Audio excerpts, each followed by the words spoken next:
We are at war. Each and every one of us is at war. But it's not with an enemy that you would expect, an external enemy. The war is with ourselves. Seldom does anyone actually have an enemy.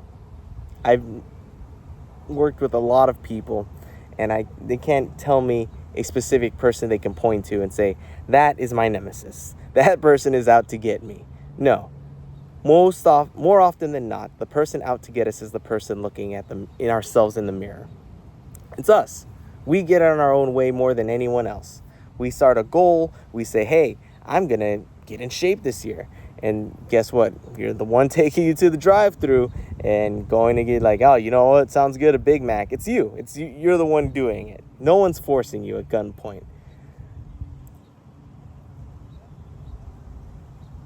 There's a problem in that a lot of times people don't want to take that L. They don't want to assign it to themselves. They want to say, oh, it's not my fault.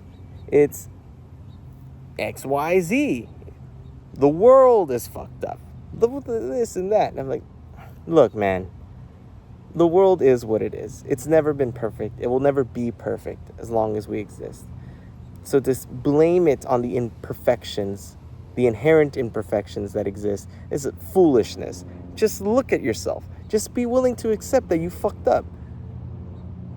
You put yourself where you're at in life if you're not happy. If you're, it has nothing to do with anyone around you.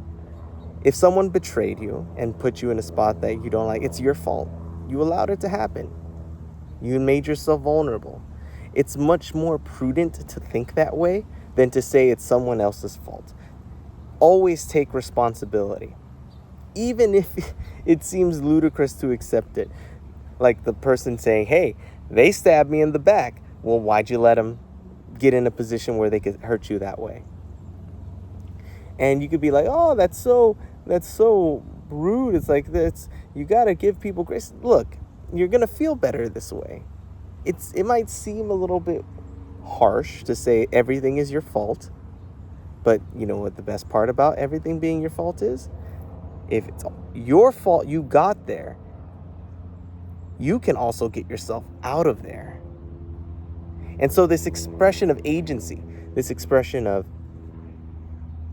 I can change my life because I'm the one who even got me here in the first place, is a very powerful feeling.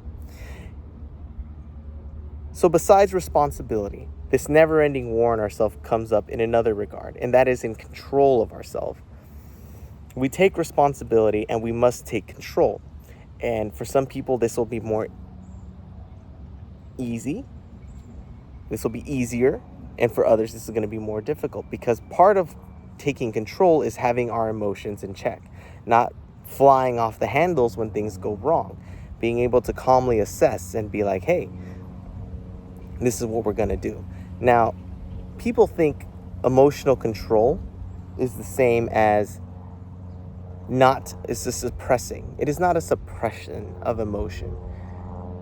Emotional control means you recognize what you are feeling, you process what you feel, but the outward expression is not reflected of the feelings that you know what they are. You feel sad, but you need to push through and achieve the objective. When there's a chance to actually let yourself feel, in terms of I'm in a spot that I'm in a space where I feel safe to express, you need to do that. Release.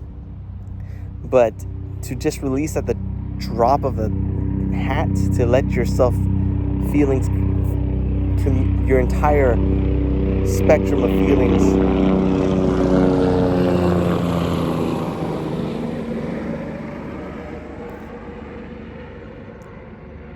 fly across, like let's say in a board meeting, you'd be looking like an idiot. You'd be looked at sideways, and you'd probably lose your job. No. That's not what you want to happen. And more than that, you need to be able to translate your feelings into something productive. So the easiest example to point to is anger. Anger is very destructive by nature. When you're angry, you want to fuck shit up. But anger can also be a great transformational emotion if you can translate it into a constructive outlet. So let's say the most easy example to think of is you're upset that your boyfriend, your girlfriend, your wife, they did something wrong and they left you. You feeling dejected. That's where that whole commentary is like, oh, guess what? You're going to get really shredded at the gym now because you're going to translate those emotions into something constructive, which is health. The thing is,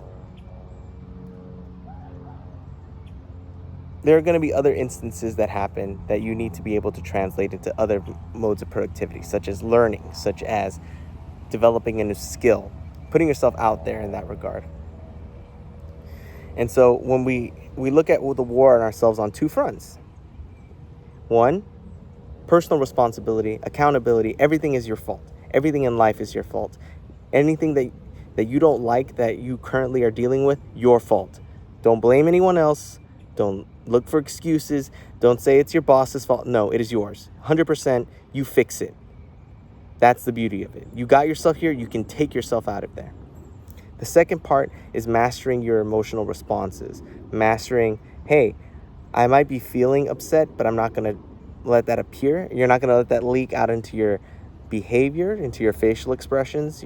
Sadness, you're not going to let yourself become lethargic. You're not going to let yourself just mope around and be sad. You're going to still be productive. You're going to translate that into maybe a beautiful art piece. A lot of beautiful art has been made from people in the not the most brightest emotional space. And so that's the task that falls on you, to declare war on yourself in these two aspects. Stop blaming others and control. If you do that long enough, you'll be able to put yourself in a way that in a space that you wouldn't think you would be able to, because you've taken charge. You stop letting go of your agency, which is a very important thing. Agency is something that we love to be told or love to be put under the belief that we don't have. Anyways, that's it for the day. Start declaring war on yourself. Start changing what you believe, how you perceive, and be accountable. And start making the changes that will take you to where you want to be today. It's Patrick from DataBytez. Bye.